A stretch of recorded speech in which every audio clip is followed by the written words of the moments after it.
everyone, welcome back. This is Renee Barham Gordon, your friendly regulated Canadian immigration consultant from Mere Immigration Consulting Inc., making every interaction admirable. So I just want to thank you guys for subscribing, liking, and sharing our videos. And if it is your first time tuning into our channel, I'm just inviting you to pause, hit the subscribe button, and follow us also on Facebook and on our Instagram at Mia Immigration. So again, just hit the subscribe button before you continue. Thank you. Thanks everyone for coming out and being on time for our Mia interaction session. We will be discussing express entry and how express entry assist you to become a permanent resident in Canada. My name is Renee Barham, and I am a regulated Canadian immigration consultant. I am the managing director for Mia Immigration Consulting Inc. I studied at the University of Technology, Jamaica, where I did my Master of Business Administration degree, as well as a Bachelor of Business Administration degree. My master's was done in General Management and my bachelor's in Human Resource Management and Marketing. I am an ex-police officer of the Jamaica Constabulary Force. For those who don't know, I am a Christian Adventist to be exact, and I am also an instructor at the Bethel Peacemakers Pathfinder Club, for where I am a member of the Bethel Seventh-day Adventist Church. So that's just a brief overview of myself. So going into the presentation, what are we going to be covering today? I'm just going to give a brief overview about our company. We're going to be discussing what is express entry, who can apply for express entry, what are the different programs under express entry, the 6 selection factors used to determine federal skilled workers that's under the express entry system as well, what is the comprehensive ranking system, how to apply under express entry, and what do you do after receiving an invitation to apply. So just to give a little about Mia, we are based in Mississauga in the province of Ontario in Canada. We're a small team. We do have immigration agents and coordinators who work with us.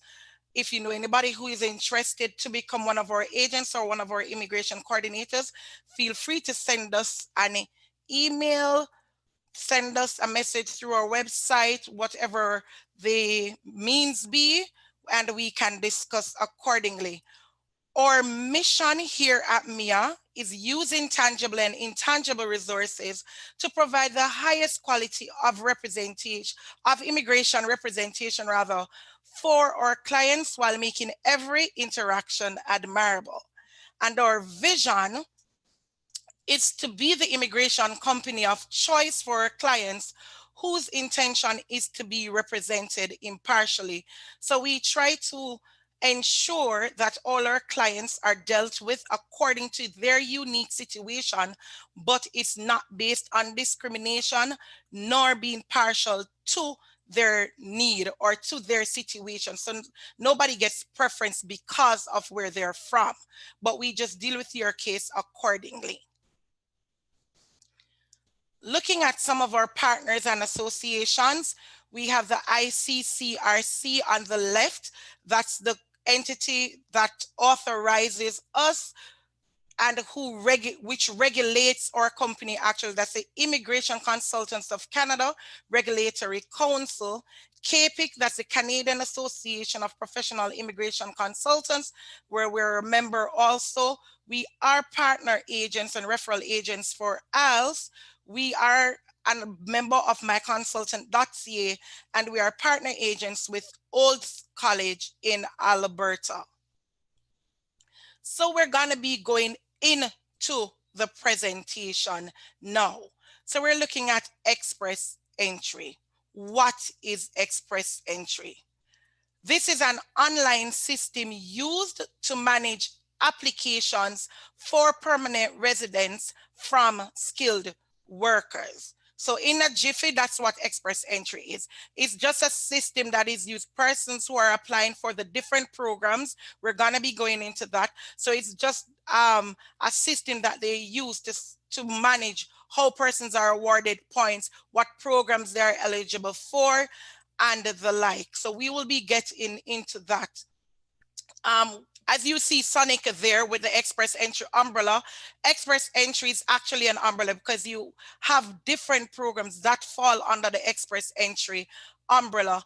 And it is actually, if you're applying through express entry, it is actually the quickest way to gain permanent residency in Canada if it is you're eligible.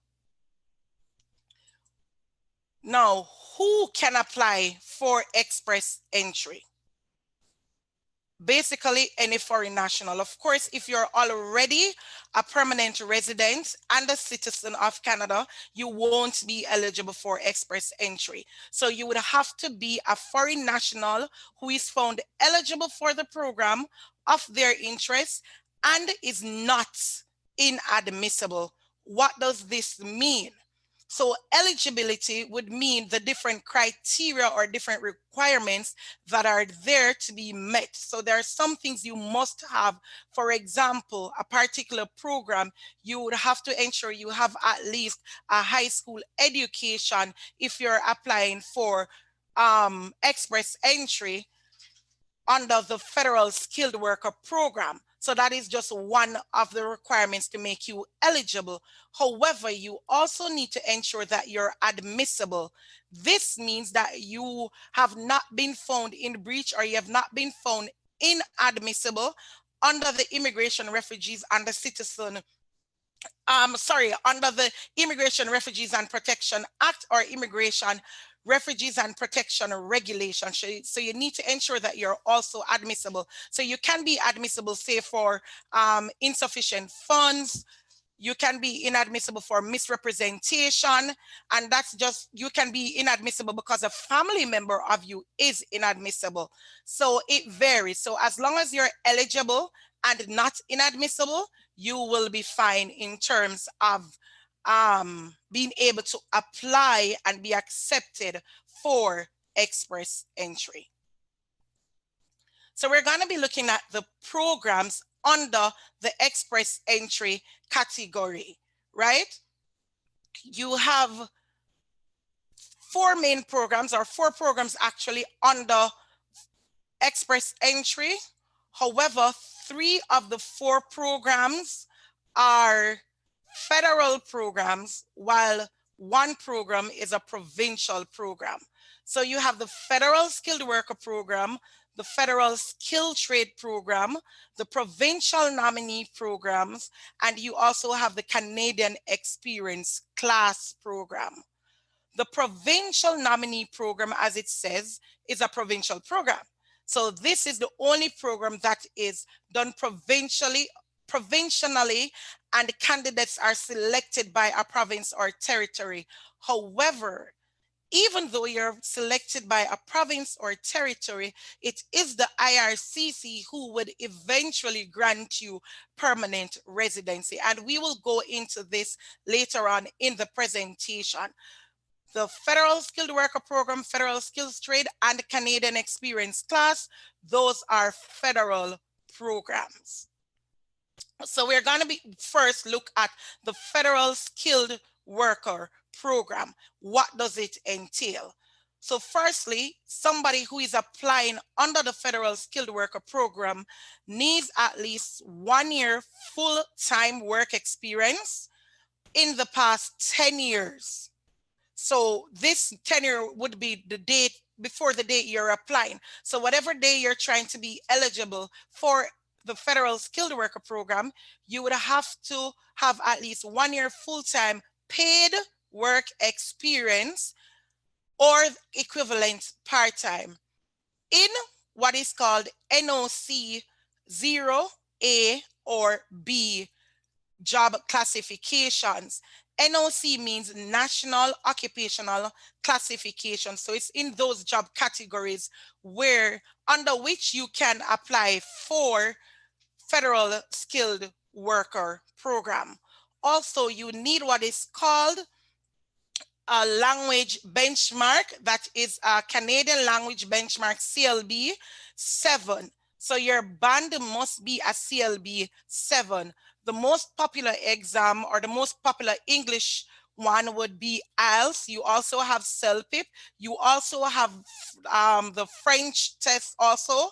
So you would need to ensure that you pass either English or French with a CLB 7 to apply for the federal skilled worker program. You need to ensure you have at least high school education. For this, what is called an educational credential assessment must be done. An educational credential assessment basically is to say that your education outside of Canada is equivalent to Canadian education. And okay, good. So I remember, let us say under the federal skilled worker program, you can be in Canada, you can also be outside of Canada. So it varies. You don't necessarily have to be in Canada or came to Canada. You can be outside Canada when applying for this under this program. High school education is the same thing. However, let us say you received education inside Canada, you would not need to get an ECA done. If not, and you studied in another country, as long as it's outside Canada, you have to get an ECA done in order for the system to say that, yes, your diploma, your bachelor's, your master's, your doctorate, whatever it is, your high school education is equivalent to that of a Canadian high school master's or whatever educational credential you have. So it has to be done.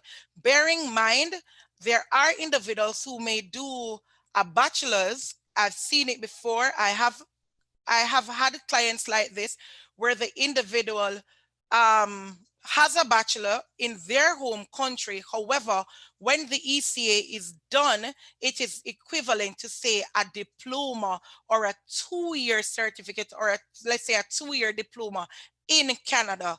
So it is always good to know what your ECA will be like before going forward. Proof of funds is also very important. They recently changed this on February 25th. It has been increased for one family member. When you come into Canada, the system wants to know, IRCC wants to know, the government wants to know that, hey, you can take care of yourself at least for a year, right? So the figure you're seeing there, $12,960, that's just for one family member. It goes up for each additional family member. I think it's by $3,000 or $4,000 per additional family member. However, the exception to this is if you have a job offer from a company here in Canada, or you already have a work permit, a valid work permit that is, then you would not need to provide proof of funds, because in this way they're saying, okay, then you already have a work permit that is valid for at least a year. So they're assuming you can take care of yourself at least for a year. So that's where the exemption is for proof of funds. And in other programs, exceptions are there also for proof of funds. So it would be under the same situation. Also, if it is that you want to come to Canada under the federal skilled worker program, you can decide to go at any province. So it's whatever province of your choice, except Quebec. Quebec has its own Quebec has its own immigration streams. We don't do immigration matters for Quebec because they're a bit more technical, but whatever you're applying for, to live at Quebec, rather in Quebec, you would have to apply to Quebec directly. Now, for persons who are actually interested under this program, this is a very critical section that's coming up for you to understand how you become eligible under the FSW program. You need to be assessed, or you will be assessed rather, by 6 selection factors, right? And from those 6 selection factors, you are assessed based on your age, your education, your language, your work experience, arranged employment, as well as adaptability. Adding all these maximum points, the points that you're seeing at the end, that's the maximum points you'll be able to get for any category. However, you need at least 67 points out of the 100 in order to be eligible. We're going to explain later on how the 6 selection factors differ from what is called the comprehensive ranking system. The 6 selection factors is not to be confused with the comprehensive ranking system. The 6 selection factors only allow you to get in the express entry pool. However, you're gonna need to get out. So, you know, for example, you're at the pool and you're swimming. So fine, you need to learn to dog paddle in order to go in the pool. However, to come out of the pool, you probably need to learn to breaststroke or freestyle or whatever the case is, something of the sort. So it's something like that.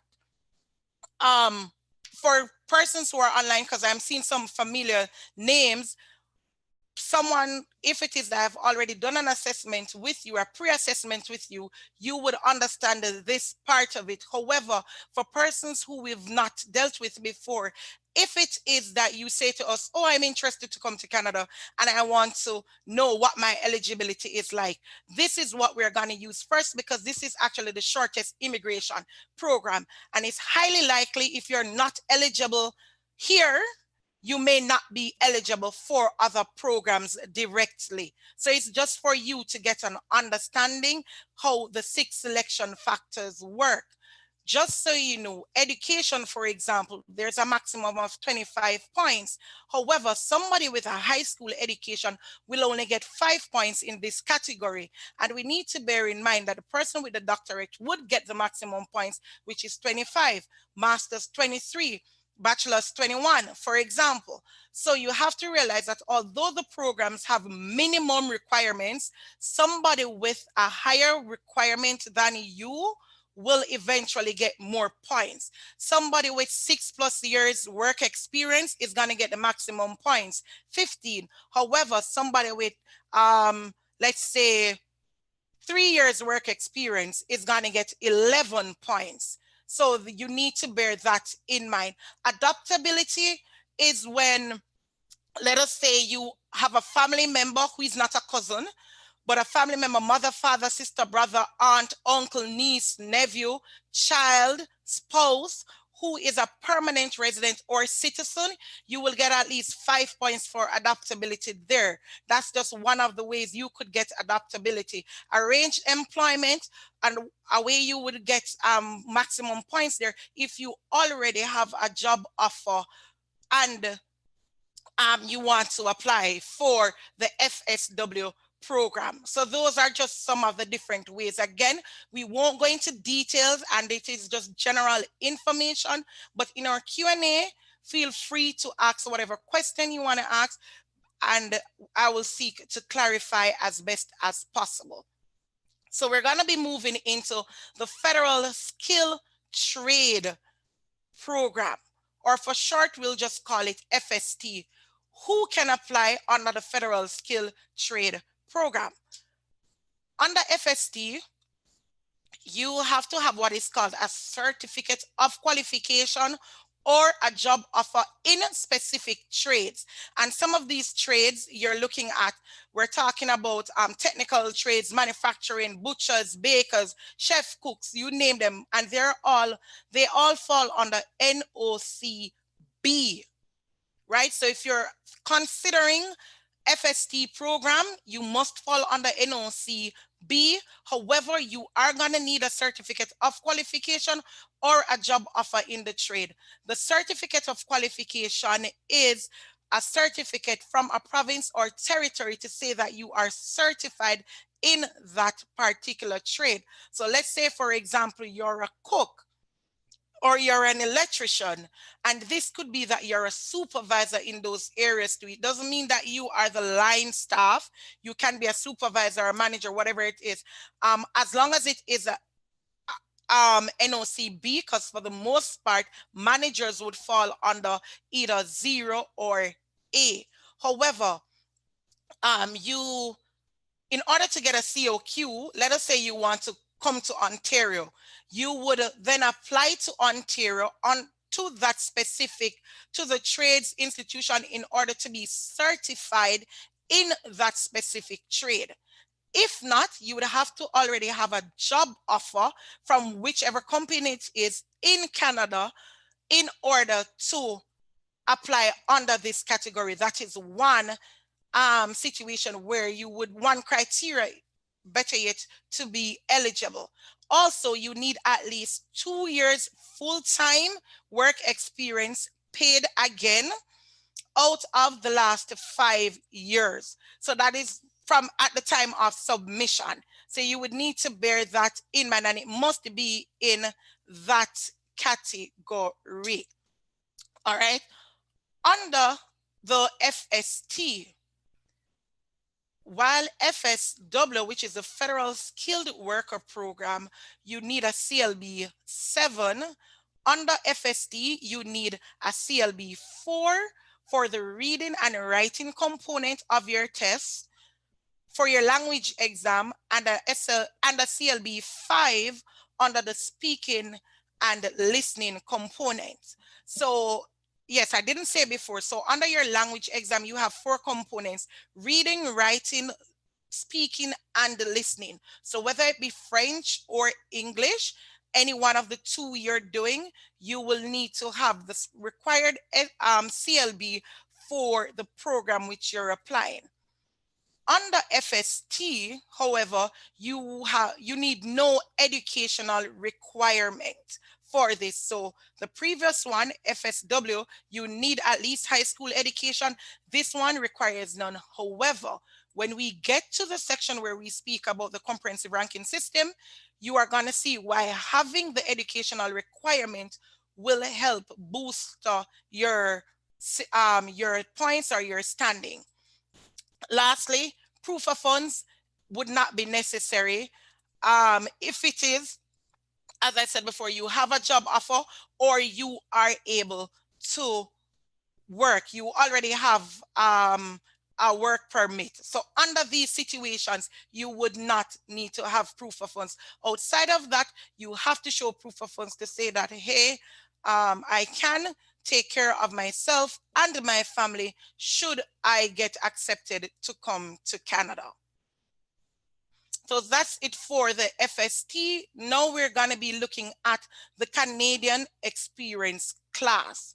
This is for individuals who have work experience in Canada, or if they were a part of our previous session where we spoke about studying in Canada and postgraduate work permit, then they would understand for this section where we speak about the Canadian Experience class. However, for the benefit of those who are joining just now for this session, you need to have at least 1 year full-time work experience, again, paid in the past 3 years.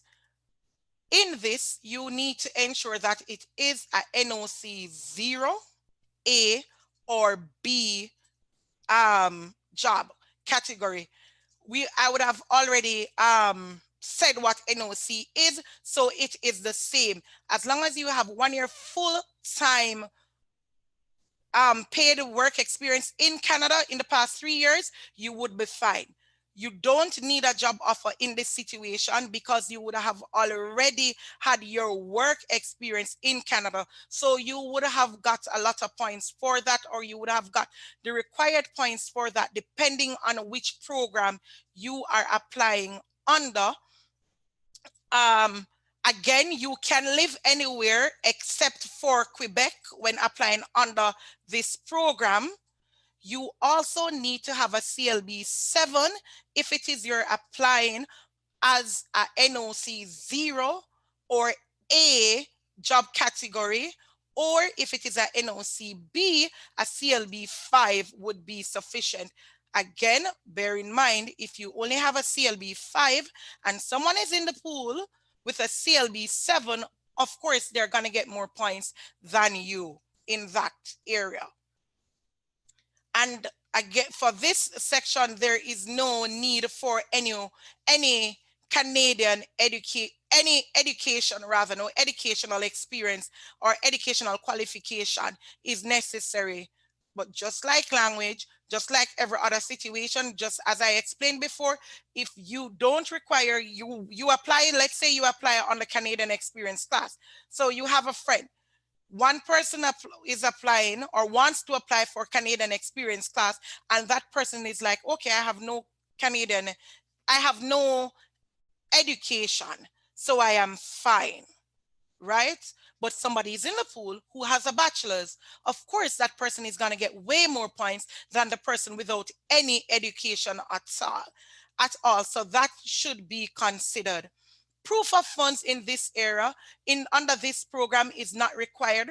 Reason being, I'm thinking more than likely it is because you would have already had your Canadian work experience, and because it's in that short space of time, more than likely they're thinking that, okay, then you should be fine. You already have work experience, so they're considering you being adaptable because you would likely get points in that area because you already show that you can adjust and adapt to Canada's culture or society, so to speak.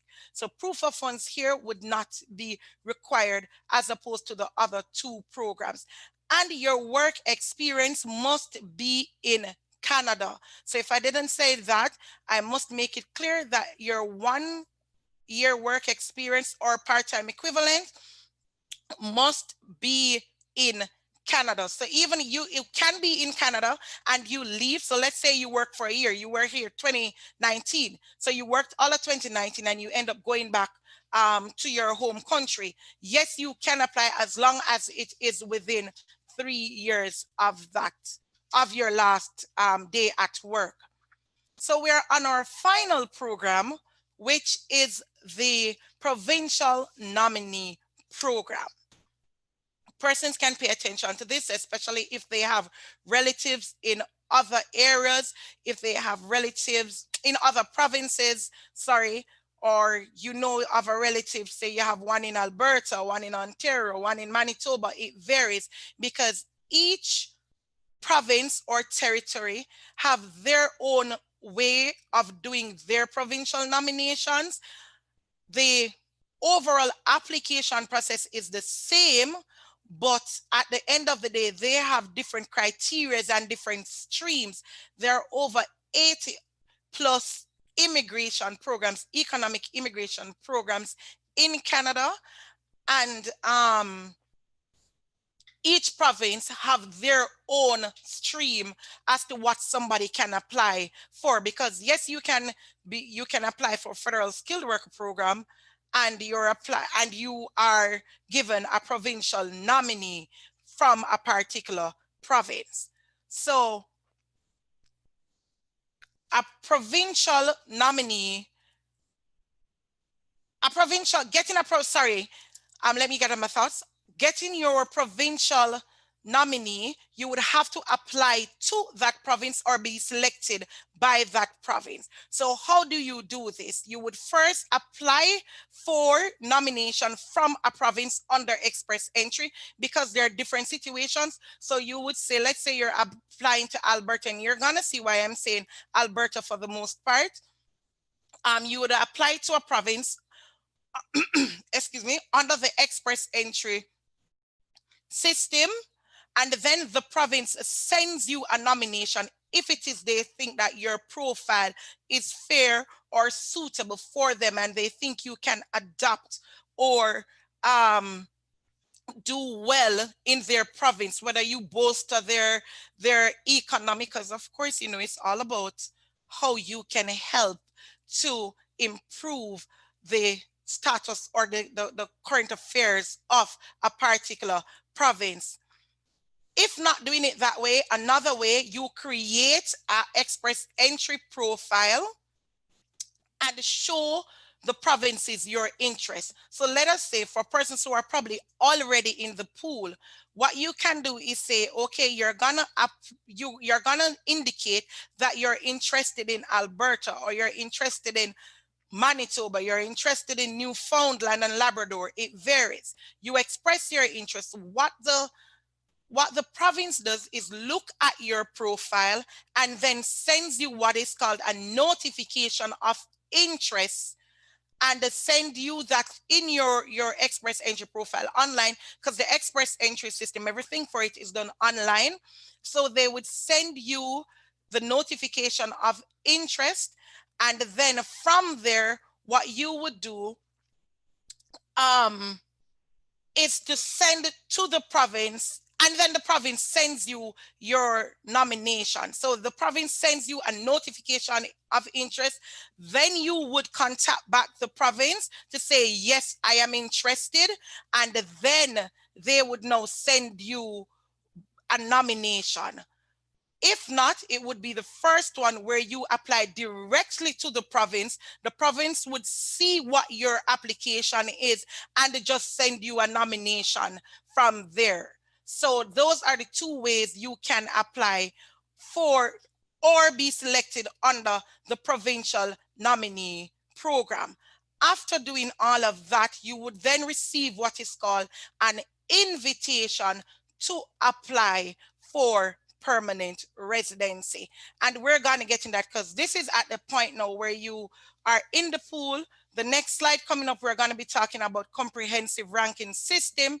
And this is where, after receiving your invitation to apply, you now submit your application for becoming a permanent resident here in Canada. So before going to the comprehensive ranking system, I'm just going to take a few questions to see and try to provide some clarity. We have some questions, right? Because I'm seeing some things in the chat. So I'm just going to take, say, probably 2 questions and then go on to comprehensive ranking system and then wrap up. Nikisha Daly asks, is the proof of funds that is required is quoted in Canadian dollars? Oh, yes. There is a question that says if the proof of funds quoted is in Canadian dollars. Yes, it is in Canadian dollars. But let us say your bank account is from another country. So let us say you're in the Caribbean. I know CIBC, for example, is in the Caribbean. Whatever that currency is, it has to be equivalent to Canadian dollars. Likewise, if you're in the US, as long as the equivalent meets the requirements. The follow-up question to that was, at what exchange rate is the key in the case of Jamaica? I did answer that one though, because currently it is $111. Okay. In the case of exchange rate, I don't know of them having something to say what the exchange rate is. I don't know of anything legally that says this must be the exchange rate. However, what I do know is that whatever you submit from your bank, if you get a bank statement, when it shows, it would likely can say what the exchange rate would be, or if they want to quote what the equivalent is in Canadian, then fine. Is asking, what is the overall figure if you are considering taking 2 additional persons with yourself? The overall figure, Sharika, if you're taking approximately 2 more persons, you're looking at an additional $4,000 each. So a family of 3, you're looking a little under $23,000 thereabouts. But if you type in proof of funds, Canada, then you will see the exact amount that you will require for your family size. I can take one more. Thank you much. Omari tried to answer the question, said best of a Canadian account. Well, Omari says best to have a Canadian account, but I would say it doesn't necessarily mean that you have to have a Canadian account. Myself being an immigrant, I did not have a Canadian account. However, I must admit I had a US account, so it's different, but you don't necessarily need to have a Canadian account, because just like if it is you're studying here, if you're coming on a study permit, you still have to show proof of funds. So you would not have most persons or clients that I deal with. I've never dealt with a client actually who has a Canadian account, but I've dealt with persons who has US account, Kenyan accounts, different accounts, but nobody actually who I dealt with has ever had a Canadian account. And then you would just check the rates at the time when doing your application. Okay, no problem. Thank you. So we're gonna go into the comprehensive ranking system at this point. So CRS, as I had explained before, the 6 selection factors help you to get in the express entry pool. However, the comprehensive ranking system is what gets you out. So there are 2 different systems when applying under express entry. And guys, just so you know, I did this session because persons will contact me a lot. Oh, they want to come to Canada, and that's just it. So I just thought it was fit to do this in order to provide understanding or some clarity as to how the system work or how the process work. Some individuals from time to time may want to, because you can actually check your comprehensive ranking system by using the calculator, what is called the CRS calculator, but you may think you're eligible when you're not, because you were not eligible from the moment of the 6 selection factors. So that's something you'd need to consider. Nonetheless, getting into it, this is a point system used to assess, score, and rank candidates in the express entry pool. So there's the difference. The 6 selection factors score you to be eligible for the pool, but the CRS is when you're in, your ranking and your scoring is done in order to get out of the pool, right? You are in the pool for at least 1 year. Your profile is gonna expire 1 year. If within a year, if it is, you have not received any invitation to apply for permanent residency. So how this works is that you're now in the pool. So you did your 6 selection factors and you're fine. You now go in the express entry pool. However, when you are now ranked, you're ranked out of 1,200 points and not 100 points, as with the 6 selection factors. However, the 67 point that you needed before out of the 100, you're now looking at least 470 points. The last express entry draw that was done for all pools, which is all the programs I had said before, we spoke about CEC, FST, FSW, PNP. The last one on October 14th, it was a requirement of 471 points. So you need at least that in order to get out of the express entry pool. Persons will be in the pool from time to time, because you do have individuals who kind of read and understand partially, but then they realize, oh, but I get in the pool and then I realize I don't have any points. I'm not getting any invitation. I didn't get an email from IRCC. This is because you don't have sufficient points to come out of the pool. And you can know this before going in the pool or even considering applying for express entry. And we're gonna get to that part when we are doing how do you apply, right?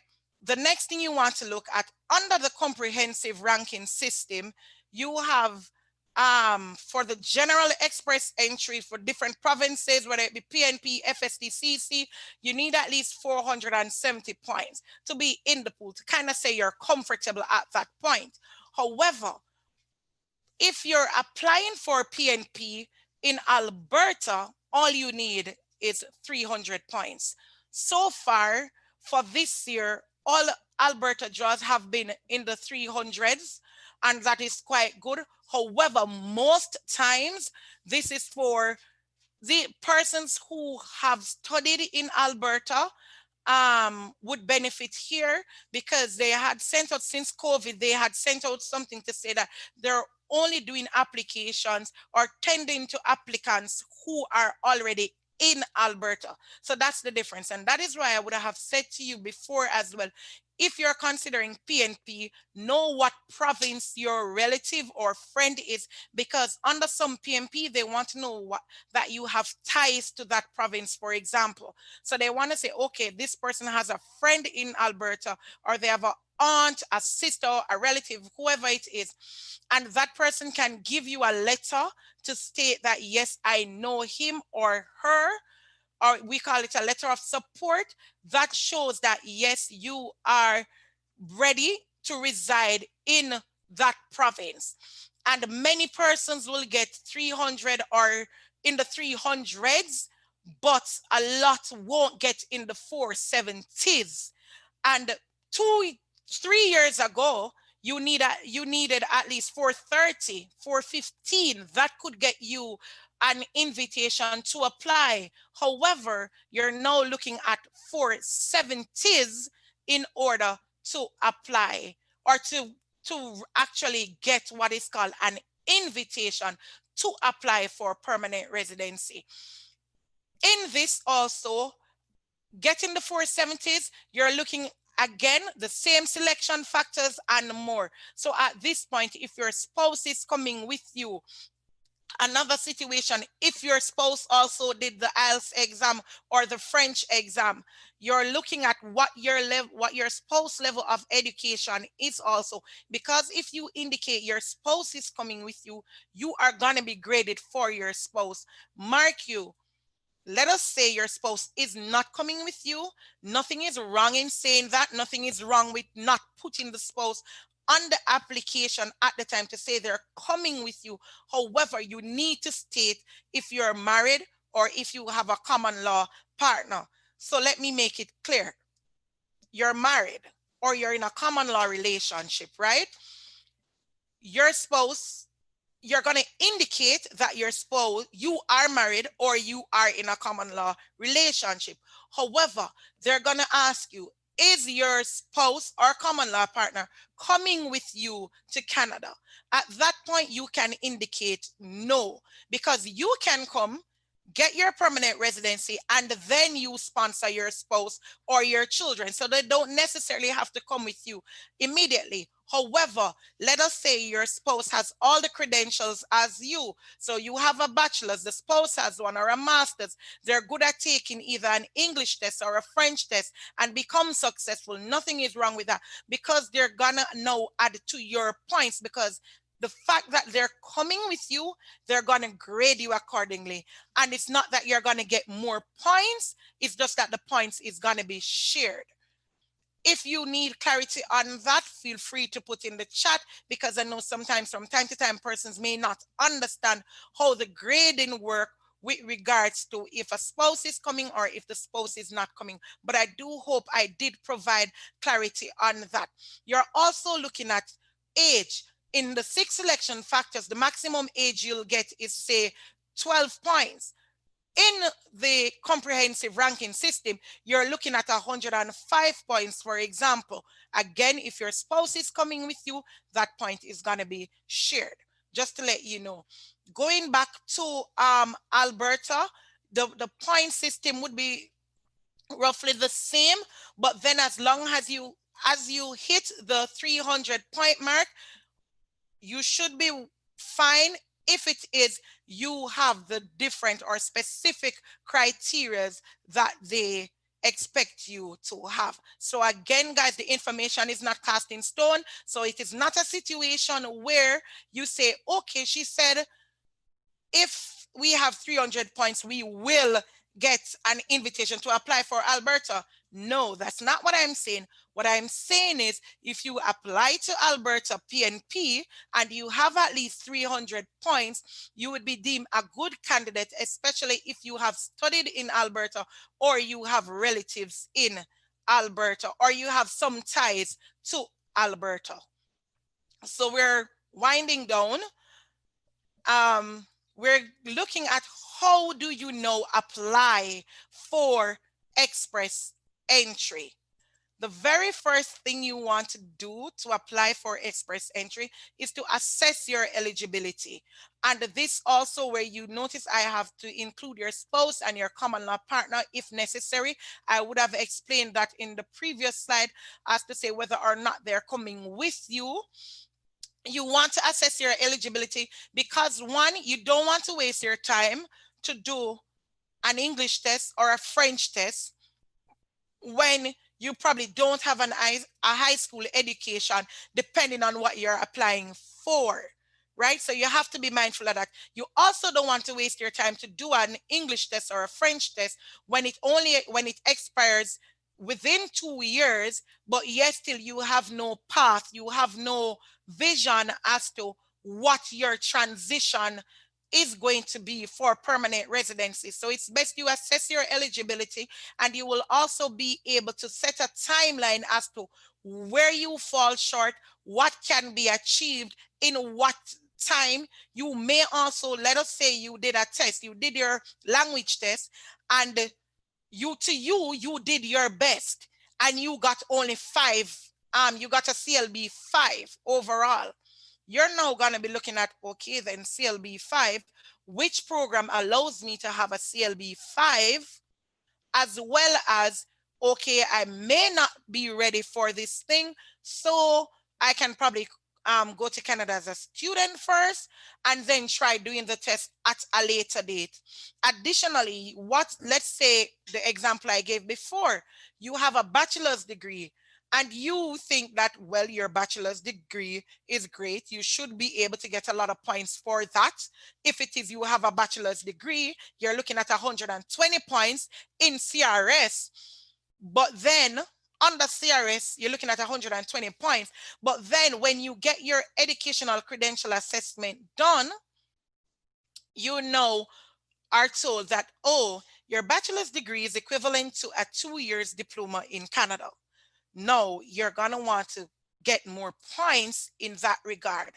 Also, for persons who are bilingual or trilingual or how many linguals they want to be, if it is you speak English and French and you are able to do both tests, so you're able to do IELTS and CELP or whatever, TOEFL, TCF rather, you're doing your French test, you do get points for having a second language. So if English is your first language and you do French as your second language, you do get points for that if you meet the required CLB. Vice versa, if French is your first language and English your second language, you do get points for that also. So you assess your eligibility. You then create your express entry profile. You would do this 2 ways. On our end here at MIA, we would just assess your eligibility based on what we know IRCC is assessing. However, let us say you want to go online and assess your eligibility, that's fine. If it is you're found eligible at this point, if you did your ECA, if you also did your language test, and you are found eligible for a program, they will let you know that, yes, you are, based on the information you put in, you are eligible for express entry. However, at that point, they won't tell you which one of the programs you're eligible for, because it may be that you're eligible for more than one, because it can be that you're actually eligible for more than one. However, most times it's when you're sent your ITA, that's when you know under which program you received an ITA. I said I would discuss this. Your ITA is your invitation to apply for permanent residency. So at this point, you enter the pool with your 6 selection factors, and then you are now in the pool. Based on your CRS, you have, say, 470 points or 471.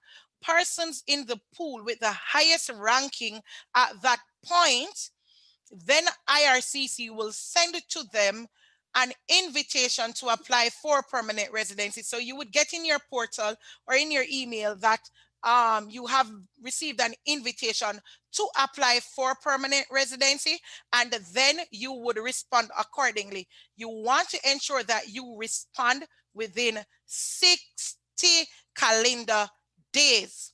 This means that whatever documentation they require of you must be submitted within this time.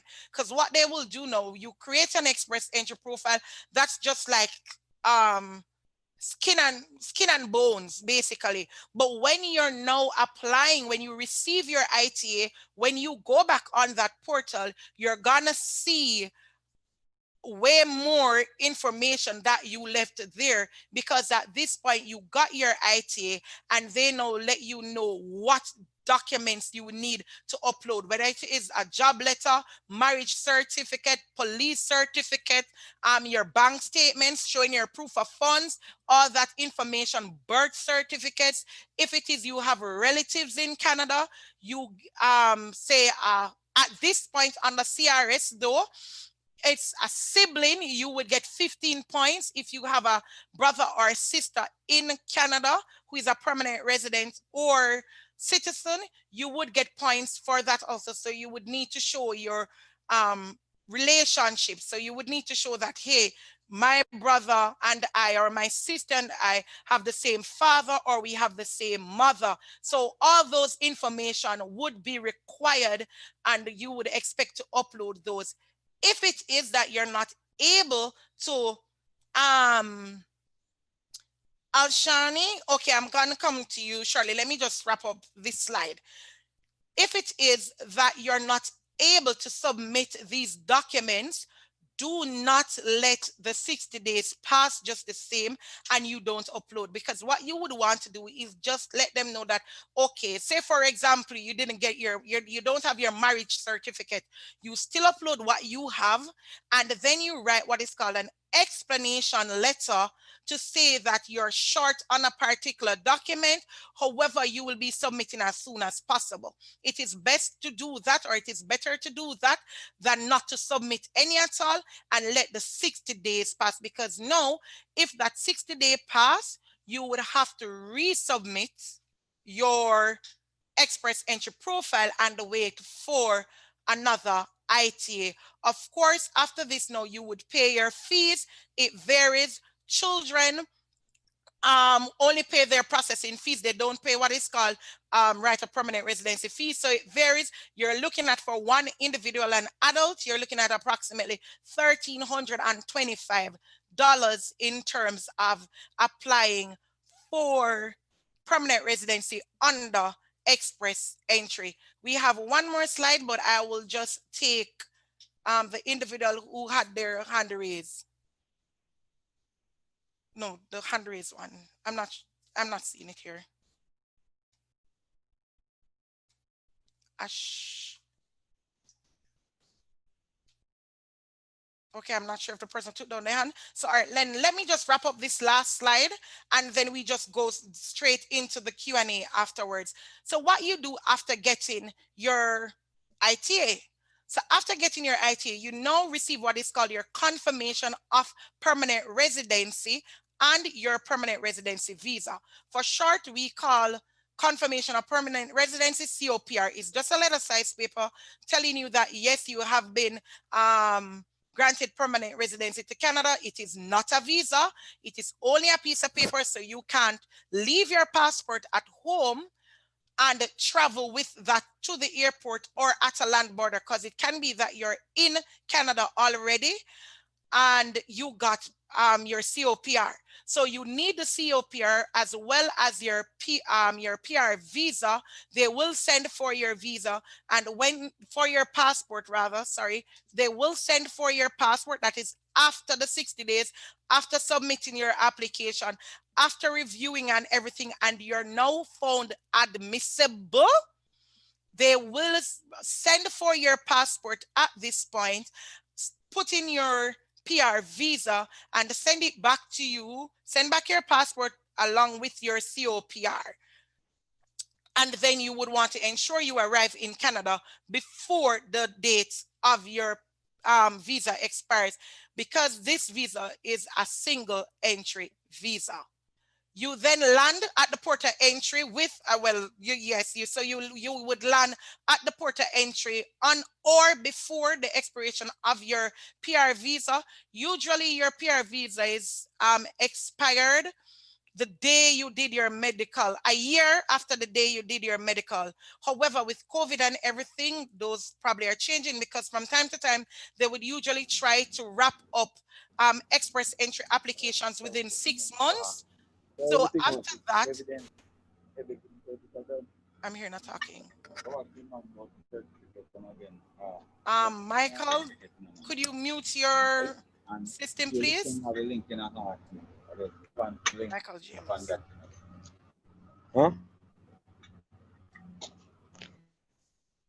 Okay, thank you. So, right, as I was saying, your visa will likely expire as at a year of the date you did your medical. So, but with COVID and everything, application times or processing times rather are taking longer than usual.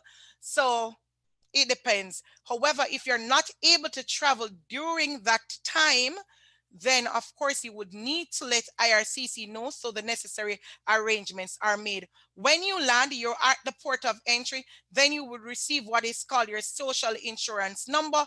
In the US, some people know it as their social security number. In the Caribbean, some people call it the TRN. It varies. Every country would have their different names. In Canada, it's referred to as your SIN, which is your social security number. Social insurance number, sorry. Also, you would then receive your health card.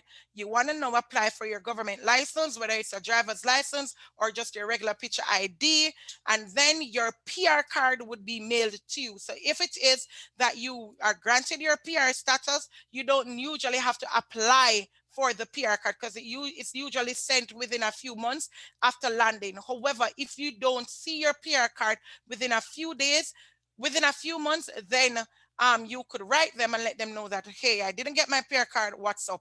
And then you would receive it after that. The critical part here now, you want to ensure you maintain your residency obligation. What does this mean as a PR? Is it that when I get my PR, I'm safe and sound? Technically, kinda, but you're not yet a citizen. You want to ensure that in a 5-year period, you're in Canada 730 days. It doesn't have to be consistent, as in it basically works out to a 2-year period. So it's not that you have to be here for 2 years directly, but you just want to ensure out of a 5-year period, you maintain your residency obligation for 730 days. Within 3 years now, which is 1,095 days out of a 5-year period, you're now able to apply for citizenship.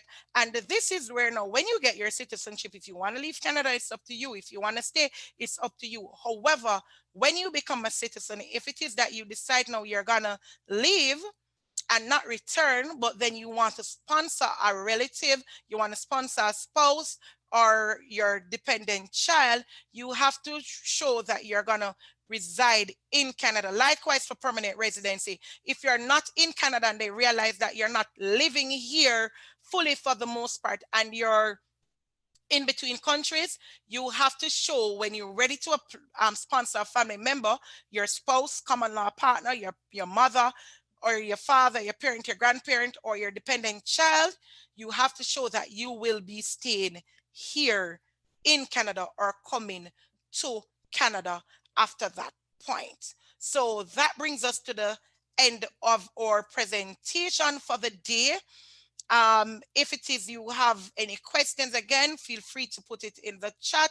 I will definitely answer them before we wrap up. So I just want to take this time to thank you guys for being a part of the session. If you have not yet subscribed to any of our channel, if you have not subscribed with us yet on YouTube, feel free to do so. We had put up yesterday, I think we uploaded the video for the previous presentation we did on study permit. So of course it will be, it's a bit longer than the ones we would normally put up, but because we try to put as much of the presentation in it, so feel free to go through that. If it is you want assistance with your express entry eligibility, whatever the process is, we can guide you accordingly. Before you go and before we go on, your feedback matters to us. So I'm asking you all, please, to just take a 2 minutes of your time to submit, to complete this survey. It helps us to better our sessions going forward. We do appreciate and respect all comments. So whatever it is that you think will be good, whatever it is you think that can be improved, feel free to let us know. Also, just to let you guys know, with everything, there are improvements and we want visibility. So going forward, you will be seeing this logo coming in. We're going to be phasing out the logo that's actually at the bottom of the slide on the right hand side, and the one that you're seeing now in the middle of the screen will be our new logo. It's more pronounced and it's more visible as to what we do and what our name is.